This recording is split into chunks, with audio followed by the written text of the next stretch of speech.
are earning over 25,000 USD. Mondiregera ndazotaura nhasi.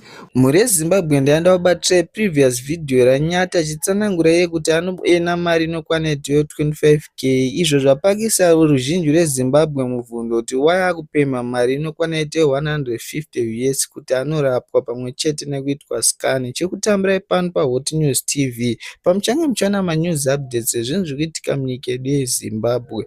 Zvinonakidza zvosiririsa. Kana iri first time yakundokurudzirwa kuti subscribe utena on the notification bell so that pandodzoka nemamwe manews updates akupisa ndio munhu achatanga kumaona. Ngadzoke munhau dzedu zvisere. Pari zvinoda kusiya muchiona video inotevera mondudzowo zvamunofunga mucomment section. We are earning over 25,000 USD. Mondiregera ndazotaura nhasi. We are earning over 25,000 USD every month. Ndozi tiri kupema pachi. 3 months later. What way maswera sei? Ndanga ndiri palive yami yasisimedi wadweka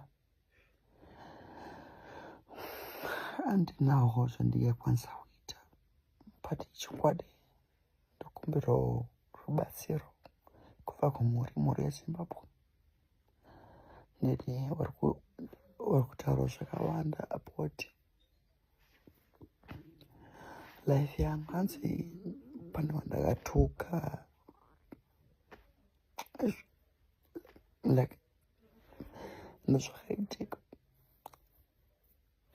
ndanga ndisingaziviwo basi ndinokumbira ruregerero nange umeonekwa ndibatsiro ndikwanise kupona. Second news update muReZimbabwe ndialari Mafukidze uyo udai kutaura kuti Junior Spragga daka song iri bigger than Prayzah ruzhowa. Ndokumbira murudzo zvaunofunga mucomment section.